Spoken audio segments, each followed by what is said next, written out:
À l'occasion du Salon des entrepreneurs de Paris édition 2014, je suis en compagnie de Florence Soubeyran. Bonjour. Bonjour. Vous êtes responsable franchise et commerce associé à la Banque Populaire. Tout à fait. Alors on va parler financement, on va parler franchise. Volontiers. Alors, premier conseil que vous pourriez apporter à tous celles et ceux qui nous regardent et qui voudraient se positionner en tant que franchisé. Voilà, quel conseil pour monter un super business plan ? Parce que ça commence par là, généralement. Ça continue peut-être par là. Déjà, il faut vraiment choisir un secteur d'activité pour lequel vraiment on a très envie de donner et beaucoup de temps et beaucoup d'énergie. Et ça va participer effectivement au fait de faire un bon business plan. Ensuite, quand on est vraiment sur le business plan, il faut surtout ne pas négliger l'étude du marché local. S'investir dans son étude de marché, la faire soi-même, aller sur le terrain, regarder qui sont les concurrents en présence, quel est l'environnement, ne pas hésiter à se positionner effectivement devant son local et faire soi-même des comptages de passage. Vraiment s'investir là-dessus pour bien s'approprier son étude de marché locale et en conséquence pouvoir dimensionner son business plan. Au niveau des sources possibles pour financer un projet de franchise, qu'est-ce qu'on peut retrouver ? Alors, c'est clair qu'il faut quand même avoir un minimum d'apport personnel pour se lancer en franchise parce qu'on est sur de la création d'entreprise. Donc le franchisé prend un risque comme un créateur entre guillemets lambda. Il en prend un parce qu'il est créateur d'entreprise. Par contre, je pense qu'il en prend un moindre parce qu'il a choisi de se lancer mais accompagné dans le cadre d'un réseau de franchise et qui ne va pas être seul. Il va bénéficier donc de tous les apports de son franchiseur et il va faire partie d'un réseau, d'une réelle communauté. Donc il prend moins de risques, je pense, qu'un commerçant qui se lance tout seul.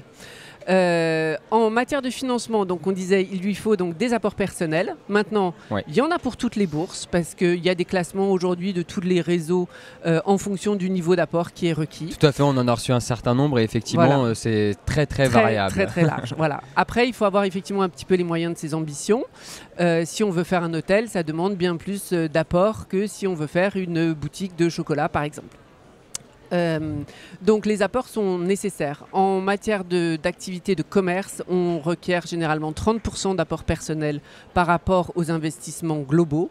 Et sur des activités de service, que ce soit du service à la personne ou du service aux entreprises, on sera plus sur un pourcentage de l'ordre de 40% d'apport personnel. Et c'est à ce moment-là que la banque intervient pour aider dans le financement du projet global ? Bien sûr. Donc le plan de financement, généralement, il a été d'ores et déjà affiné par le candidat avec notamment son expert comptable, avec des grands équilibres qui sont transmis par les franchiseurs également. Et puis, il va être bien sûr affiné avec le banquier. Florence Soubeyran, quels sont les prérequis pour obtenir un prêt bancaire ? Les prérequis pour obtenir un prêt bancaire, il faut avoir vraiment foi en son projet d'abord. Pour être convaincant, il faut être soi-même très convaincu, il faut être enthousiaste. Et puis, il faut aussi être conscient qu'on se lance dans un projet d'entrepreneuriat en franchise. On est bien dans la création d'entreprise, il faut s'investir les 2 premières années vraiment à fond. C'est un projet qui ne se fait pas seul. L'humain compte ?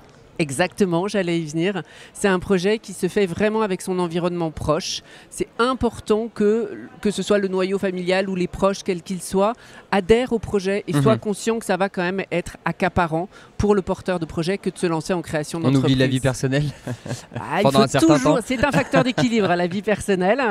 Donc c'est important aussi, mais ça demande quand même vraiment, comme on l'a dit tout à l'heure, beaucoup d'énergie et beaucoup de temps consacré à cette création d'entreprise.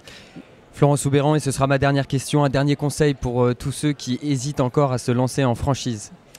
Eh bien, rencontrer des franchisés, interviewer des franchisés, n'hésitez pas, interviewer des franchisés, des réseaux que vous envisagez de rejoindre.